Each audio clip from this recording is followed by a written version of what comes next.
thousands of years, the waters of Kythera in the Aegean Sea were the stuff of nightmares. It was here that Homer described Odysseus, that Greek hero who invented the Trojan horse and was captured by the one-eyed Cyclops, as almost wrecked by ruthless winds.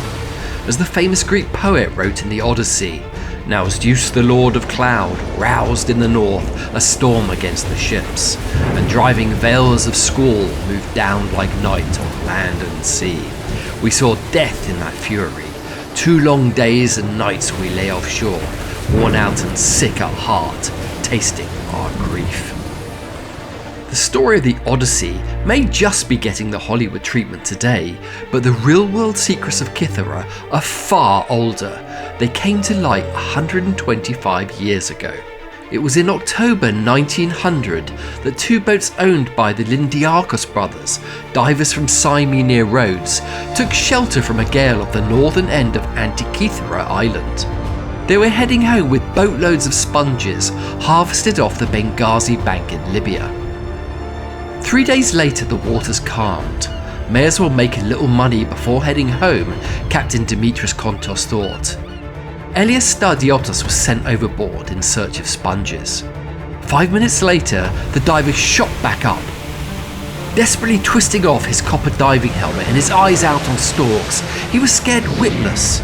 Collapsed on the deck, the traumatized diver started babbling about an underwater nightmare he saw 180 feet below. A heap of dead naked women, rotting and syphilitic, horses, green corpses, he gasped. Maybe it was all that was left of a mafia hit. Kontos was curious. The dive master suited up. Slowly the corpses came into view. Only they weren't dead bodies at all, but a pile of corroded bronze and marble statues. Kontos grabbed the bronze arm of a statue and surfaced. In one dive, Greek sponge divers had made the greatest discovery of an ancient treasure at sea. Modern shipwreck diving was born. When Greece's Ministry of Education learned of the divers' haul, pandemonium broke out. For decades, European collectors had been stealing Greece's antiquities. Now Greece had its hands on the ultimate symbol of unity the young nation needed.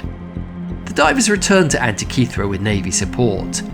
The environment made for extreme, dangerous work, described as if the tomb of Tutankhamun had been excavated in 5-minute shifts by drunken stevedores working in semi-darkness, dressed in American football pads with coal shuttles on their heads.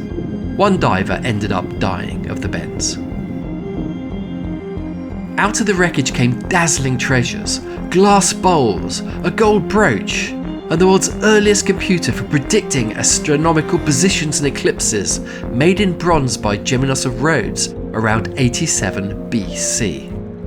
Up to 21 bronze statues and 33 marble figures went down on the Roman ship. As the work continued, the divers rolled many huge boulders down the underwater cliff to uncover the wreck's treasures. Only when one boulder was raised did the crew realise it was a giant statue of Hercules. The depth-drunk divers had failed to recognise a concreted statue from a rock. The Antikythera wreck has for ages been a giant puzzle of a mystery. Its clay wine jars were made in Rhodes and Kos around 80 to 70 BC, and its coins cast in the years 88 to 86 BC. But the artwork, the finest statues known from the classical world, were far earlier. Some say they were crafted in the 4th century BC. Other art historians date them to 200 years later. And the biggest mystery of all, how did this multi-million drachma collection end up lost at sea? Was it loot plundered from Athens, the birthplace of Western democracy, by the Roman general Sulla in 86 BC to be sent to Rome as trophies of war? The Roman writer Lucian even described how one of Sulla's ships sank off Mallia near Antikythera with the loss of all its cargo. Or was it a kind of mortgage seized by iron-fisted Roman officials who forced the Greek cities to give them their art in return for their public debt to the empire?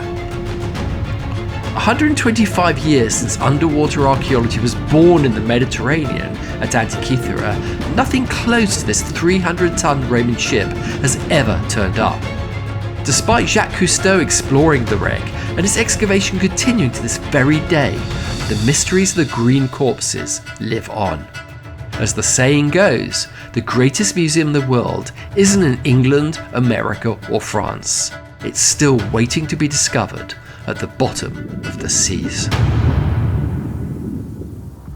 To follow more Sunken Mysteries, please like this video, share with your friends, and subscribe to see the next stories dropping very soon, and to let the world know that deep down you care.